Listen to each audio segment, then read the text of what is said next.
चलिए अब आगे देखते हैं बेटा। स्नेह और ममता की मूर्ति दादी माँ की एक एक बात आज कैसी कैसी मालूम होती है। परिस्थितियों का वात्या चक्र जीवन को सूखे पत्ते सा कैसा नचाता है। वात्या चक्र यानी कि आंधी तूफान।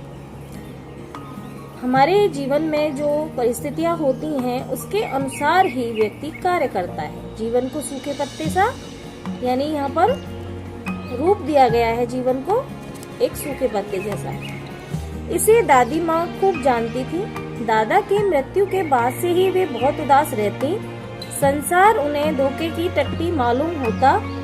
दादा ने उन्हें स्वयं जो धोखा दिया वे सदा उन्हें आगे भेजकर अपने पीछे जाने की झूठी बात कहा करते थे।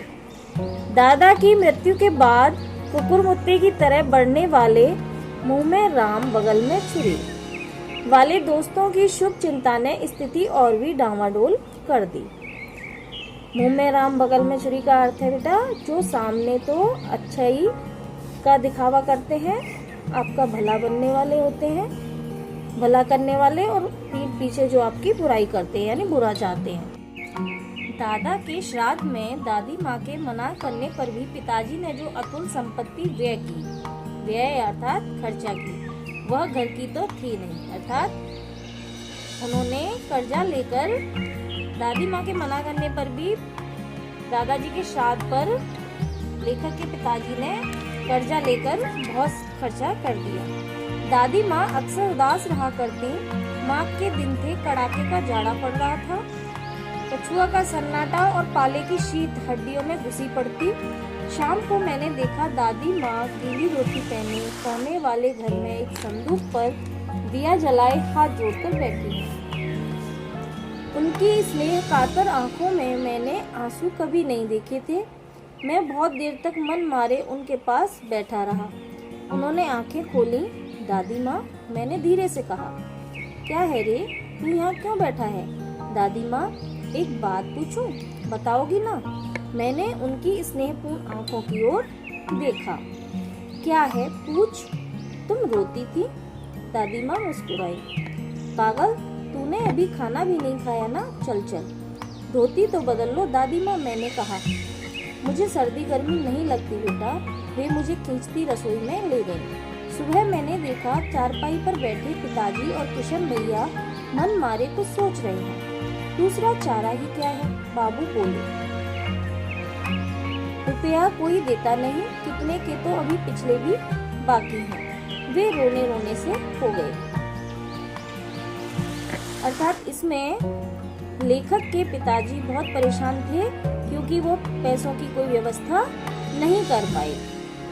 रोता क्यों है रे? दादी माँ ने उनका माथा सहलाते हुए कहा। मैं तो अभी हूँ कि उन्होंने संदूक खोलकर एक चमकती सी चीज निकाली। तेरे दादा ने यह कंगन मुझे उसी दिन के लिए पहनाया था। उनका गला भराया, यानी वो बहुत ही भावुक हो गई अपने कंगन को जो उन्हें दादाजी ने दिया था उसे देखकर। वो उन्हें बहुत प्रिय था। मैंने इसे पहना नहीं, इसे सहेज कर रखती आई हूँ। यह उनके वंश की निशानी है। उन्होंने आंसू पोंछकर कहा। पुराने लोग आगा पीछा सब सोच लेते थे बेटा।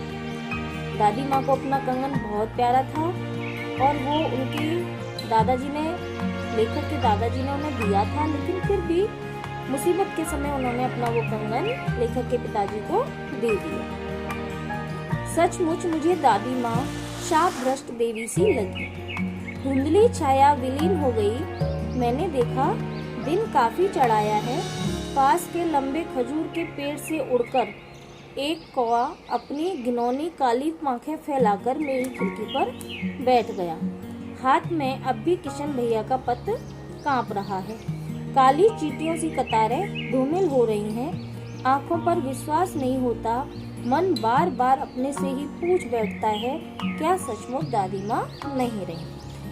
पाठ की अंतिम पंक्तियों में हमने पढ़ा कि लेखक के पास एक पत्र आता है जो किशन भैया ने भेजा था और उस पत्र में दादी माँ के न रहने अर्थात उनके स्वर्गवास होने का संदेश उनको मिलता है। लेखक दादी माँ की मृत्यु का समाचार पाकर बहुत ही भावुक हो जाते हैं और शोकाकुल होकर उनकी आंखें भर आती हैं। उनकी आंखों में आंसू आने के कारण उन्हें पत्र की पंक्तियां स्पष्ट दिखाई नहीं देती।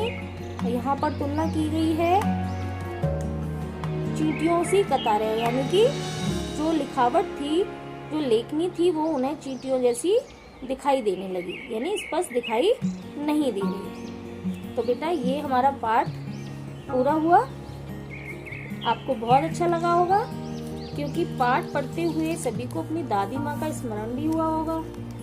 दादी माँ तो सभी की होती है और सभी अपनी दादी माँ को बहुत प्यार करते हैं।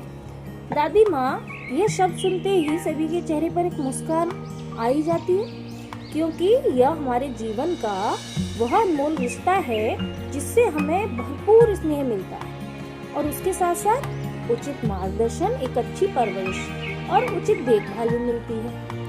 वह बहुत अनुभवी होती है ना, उनके अनुभव, वो अनुभवों की खान होती है। हमें हर हाल में प्रेम करती है और गलती हो जाने पर प्रत्येक बच्चा दादी माँ के आंचल में अपने आप को कैसा महसूस करता है?